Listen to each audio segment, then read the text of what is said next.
आजकल हर कोई ये पूछ रहा है, चुनाव तो नजदीक है, क्या हुआ तेरा वादा, वो कसम वो इरादा कहां चला गया जो आपने बड़ी बड़ी बातें करते हुए जनता के सामने रखते हुए एक अलायंस को फॉर्म किया था कि कॉमन मिनिमम प्रोग्राम के साथ आएंगे और जनता के सारे दुख दूर कर देंगे। देखिए, क्या हुआ तेरा वादा तो पूछना चाहिए मोदी जी से कि मोदी जी क्या हुआ तेरा वादा जो 2022 तक सबके सर पे छत आ जानी थी, किसानों की आय जो है वो दुगनी हो जानी थी, 20 करोड़ युवाओं को रोजगार मिल जाना चाहिए था, मणिपुर में शांति बहाल हो जानी थी, पूरा राम राज्य अमृत काल आ जाना था। उसका क्या हुआ? पूरे देश में हाहाकार मच रहा है। युवा आज ये पूछ रहा है कि नौकरियों का वादा कहाँ है, नौकरी के बारे में बात क्यों नहीं करते हो? क्यों महिलाएं पूछ रही हैं कि क्यों महिला सुरक्षा के बारे में बात क्यों नहीं करते हो? किसान एमएसपी के बारे में पूछ रहे हैं, हर वर्ग, आदिवासी पूछ रहे हैं कि हमारे अधिकारों के बारे में बात कहाँ हो रही है? क्या ये जुमला पत्र जिसको 2000 जो पहले जो वादा किया गया 2019 का, उसके बाद वादा किया 2022 का, अब पहुंच गए 2047 पे।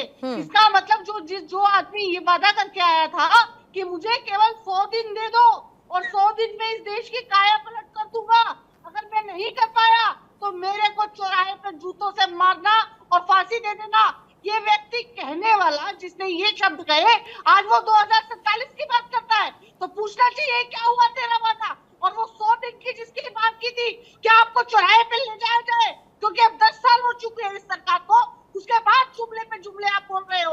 आपकी सरकार खुद बोलती है बेरोजगारी की बात करते हैं तो आपके कैंडिडेट बोलते हैं कि बच्चे पैदा करने मत करो तो बेरोजगारी बंद हो जाएगी। इस प्रकार की भाषा जो है इस्तेमाल इनके जो है नेता करते हैं।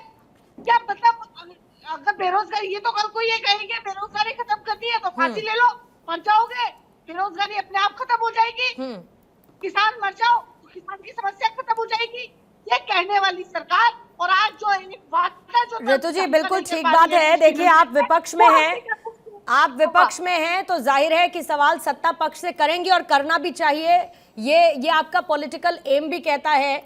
लेकिन मेरा सवाल बहुत सीधा था कि क्या हुआ तेरा वादा, मतलब मैं तो आपकी अकाउंटेबिलिटी की बात कर रही थी, उसको लेकर सवाल पूछ रही थी, क्योंकि जिस तरीके से बैठकों का दौर चला पटना में, फिर उसके बाद मुंबई में और जगह जगह आप लोग एक दूसरे के साथ मिले, लेकिन एक कॉमन मिनिमम प्रोग्राम जिसकी आपने बात की थी वो कॉमन मिनिमम प्रोग्राम नजर नहीं आया, क्योंकि आप सबने अपना घोषणा पत्र अलग अलग जारी किया।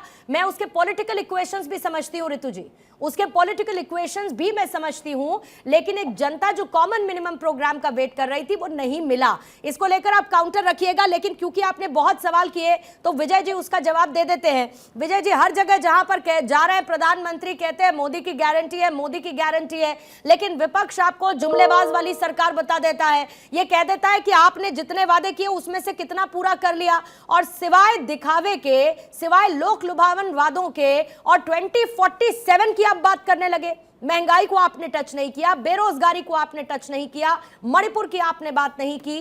तो ये भी तो प्रमुख मुद्दे हैं जो जनता चाहती है कि कोई पार्टी एड्रेस करे अपने घोषणा पत्र में। मेरा आपके सारे दर्शकों को नमस्कार। मैं बड़े विनम्रता के साथ बताना चाहता हूं कि इन्होंने जो बात रखी, जो आपने क्वेश्चन किया था उसका तो इन्होंने जवाब नहीं दिया, पर चलो खैर मैं इनकी बातों का जवाब देना चाहता हूं संक्षिप्त में। इन्होंने नारी की बात करी, हमारे यहाँ जो है देवी के रूप में पूजा जाता है, और उसके पूरे 10 साल आप देखेंगे कि आपने देखा होगा किस तरह से हमने 10 करोड़ महिलाओं को गैस सिलेंडर दिए फ्री में। वो क्या था, ट्रिपल तलाक, मेरी जो माता बहनें थी मुस्लिम, उनको किस तरह से नरक से छुटकारा दिलवाया। उसके बाद में आपने 6 करोड़ गरीबों को इंद्रधनुष, उसके तहत शौचालय प्राप्त करवाए। आपने देखा होगा गांवों में सूरज निकलने से पहले और सूरज छिपने का मेरी माता बहनें कितना इंतजार करती थी, किस पीड़ा से वो निकलती थी, किस तरीके से उनको जीवन यापन करना पड़ता था, एक नरक में जीना पड़ता। ये असंवेदनशील लोग हैं, ये विरोध के लिए विरोध करते हैं। आपने देखा होगा हम जो मातृत्व अवकाश की बातें करते हैं, इनके टाइम में कितना था, हमने 12 सप्ताह से बढ़ाकर 26 सप्ताह कर दिया। ये युवाओं की बात करते हैं। अरे तो साहब बेरोजगारी दूर की क्या, यही तो पूछ रही हैं वो, बेरोजगारी दूर की क्या, भ्रष्टाचार दूर कर दिया क्या, नौकरियां दे दी क्या, महंगाई कम कर दी क्या? जी मैं उसी पे ही आ रहा हूं। मैं मुझे थोड़ा सा समय दे दीजिए, 1 मिनट का समय दीजिए। अब आप ये देखिए कि हमने 27 लाख करोड़ रुपए के निवेश के साथ 46 करोड़ से ज्यादा ऋण प्रदान करके रोजगार उत्पन्न किए। वो किसको गए हैं? कोई विदेशी को गए हैं क्या? इस देश में गए हैं। इस देश में मेरे बेरोजगार युवकों को रोजगार मिला है, उन्होंने रोजगार उत्पन्न किए हैं। तो ये ऐसे कहते हैं हमने उनके शिक्षा का स्तर सुधारा है। हमने 7 IIT, 16 triple IIT, 7 IIM, 15 AIIMS स्वास्थ्य के लिए, क्योंकि अगर आदमी स्वस्थ होगा तो कुछ काम करेगा। 315 मेडिकल कॉलेज, 390 विश्वविद्यालय खोलने का काम हमने किया है। 1.4 करोड़ युवाओं को PM कौशल योजना के तहत हमने उनको एक स्पेसिफिक चीज दी है कि आप कहीं जाके कहीं निपुणता के साथ अपना कार्य कर सकते हो, वो हमने दिया है। तो आप मुझे बताइए कैसे किसान की बातें करते हैं? हमने 11 करोड़ से ज्यादा किसान को 6,000 रुपए प्रति वर्ष हमने देने का काम एक बात किया। की भी सत्यता ये पुष्टि करते हैं इस चीज नहीं, में। मुझे लगता है ये श्वेत पत्र पढ़ रहे हैं ऋतु जी।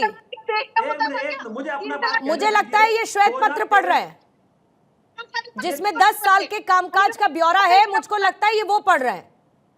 नहीं, देखिए मेरी बात सुनिए। ब्यौरा जो घोषणा पत्र हमारा वो कहाँ से बना है? जो हमने काम किया वहां से पढ़ा है, उसके अलग कर देते हैं। ठीक है आप सर। किस वर्ग की बात करना चाहते हो? आप मुझे बताइए। महिलाओं की ये बातें करते हैं। ये नैना साहनी हत्याकांड भूल गए क्या? टुकड़े टुकड़े करके इन्होंने कैसे तंदूर में डलवा दिया था। आज इनको महिला याद आ। ये किस मुंह से बातें करते हैं? दूसरी मैं बातें करता हूँ युवाओं की। ये इनके राहुल गांधी जी क्या कहते हैं गरीबी के बारे में? ये माइंड सेट है, ये दिमाग में उत्पन्न पैदा होता है। देखिए मैंने आपको बीच में नहीं रोका था बहन जी। मैंने आपको बीच में ना रोका था ना टोका था। मुझे 1 मिनट का समय दीजिए, आपका टर्न आएगा। आप बोले खूब अच्छे से बोले। नहीं, वैसे विजय जी आप 3 मिनट से ऊपर ले चुके हैं। विजय जी आप 3 मिनट से ऊपर ले चुके हैं। लेकिन मैं समझ सकती हूँ इस बात को इसीलिए क्योंकि 10 साल में आपने क्या काम किया, तो 10 साल की बातों को समेटना थोड़ा सा मुश्किल हो जाता है 1 मिनट में। इसलिए इस बात को भी मैं समझ सकती हूँ। लेकिन बात ये हो रही है कि आपका घोषणा पत्र जमीनी स्तर पर मजबूत क्यों है, मैं ये समझने की कोशिश कर रही थी। बहरहाल अखिलेश कटियार जी आपके पास आते हुए इस बात को लेकर 1 सेकंड विजय जी लौटूंगी। मेरे पास बाकी मेहमान भी है सर, थोड़ा सा संयम रखिएगा प्लीज। कटियार साहब, आपको नहीं लगता कि एक कॉमन मिनिमम प्रोग्राम अगर आप जनता के सामने रखते, आप सबने कहा कि मोदी को हराना है और इसीलिए हमको साथ आना पड़ेगा। इस बात की शुरुआत नीतीश कुमार ने खुद अपने स्टेटमेंट के साथ की थी। बहरहाल अब वो आपके साथ है नहीं, स्थितियां बदल चुकी है। लेकिन आपने कहा कि आप एक कॉमन मिनिमम प्रोग्राम लेकर आएंगे, एक सीट शेयरिंग का बहुत बढ़िया फॉर्मूला लेकर आएंगे। लेकिन सीट शेयरिंग फॉर्मूले की बात कहीं पर बनी तो कहीं पर बनी नहीं। जहां बन गई वहां किसी की नाराजगी थी तो किसी को आपने संभाल लिया। उसके बाद आगे बढ़ जाते हैं कॉमन मिनिमम प्रोग्राम। आपको नहीं लगता कि 2024 के चुनाव में जहां पर बीजेपी 400 पार की बात कर रही है और घोषणा पत्र तो बीजेपी का आपने भी देखा होगा सर, तो आपको नहीं लगता कि एक कॉमन मिनिमम प्रोग्राम होता तो जनता के बीच एक लार्जर देन पिक्चर मैसेज जाता कि हम सब असल मायने में साथ हैं और हम जनता के लिए कॉमन मिनिमम प्रोग्राम के तहत 5 सालों में मिलकर काम करेंगे। वो क्या संदेश जाने का जो आपका मौका था वो गवा दिया आप लोगों ने? नहीं पूर्णिमा जी, ऐसा बिल्कुल नहीं है।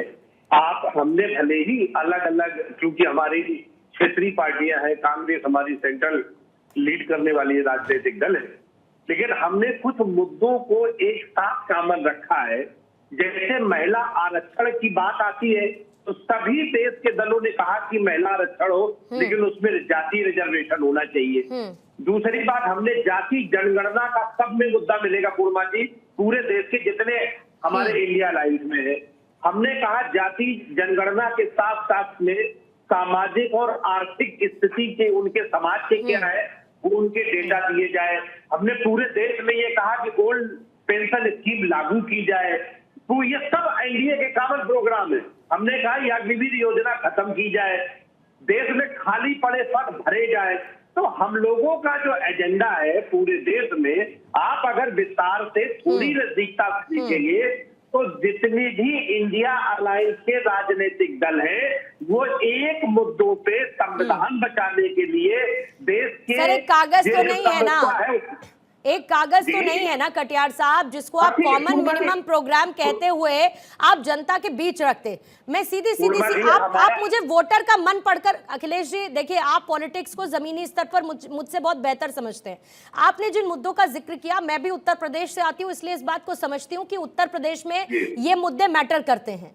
ये अगर किसी और राज्य में लाए गए तो ये मुद्दे वहां पर मैटर करते हैं। जाति राजनीति में कितना इंपॉर्टेंट रोल प्ले आज की तारीख में भी करती है। भले ही ये कहा जाए कि अब जाति वाली राजनीति होती नहीं, तो कहने की बात है, पर जाति कभी जाती नहीं। तो इसीलिए आपने जिन मुद्दों का जिक्र किया सर, वो उत्तर प्रदेश में इंपॉर्टेंट हैं और शायद ये इसीलिए आपके घोषणा पत्र में शामिल हैं। लेकिन अगर एक कागज होता कॉमन मिनिमम प्रोग्राम का सर, तो कम से कम साख तो बचती है कहते हुए कि हमने वादा किया था और उस वादे पर हम खरे उतरने की कोशिश कर रहे हैं। जी बिल्कुल सही बात है। हमने पूरे देश में जिन जिन दलों के साथ इंडिया का अलायंस है, उनके मुद्दे समान है। हम एक विचार पे खड़े होकर लड़ रहे हैं। पूर्णिमा जी, दूसरी बात, अभी जो भारतीय जनता पार्टी के प्रवक्ता जो बात अपनी रख रहे थे, मतलब इतनी बेहिचक तरीके से झूठ बोलना मीडिया के सामने, मतलब पूरे 5 साल से किसान दिल्ली में पिकनिक मना रहे थे, वो तो आंदोलन नहीं कर रहे थे। पूरे देश का जो 23 रुपए पे डेटा सर आप देते हो कि किसानों की प्रतिदिन की आय 23 रुपया प्रतिदिन की है, इसके बावजूद भी आपने किसानों का भर दिया। 100 दिन में काला धन लेके आएंगे, लेकिन उसमें एक भी आपके अंदर शर्मिंदगी नहीं है कि हमने वो काम नहीं किया है। आप सबके अकाउंट में 15-15 लाख भेजने वाले थे, उस पर कोई शर्म नहीं। उसी तरीके से 100 दिन की बात आपने आगे कर दी, फिर 47 तक ले गए। जो इस देश की जनता के साथ जो छलावा किया गया है, मुझे लगता है पूर्णिमा जी, इस देश की जनता 2024 में उसका जवाब देगी। ठीक है।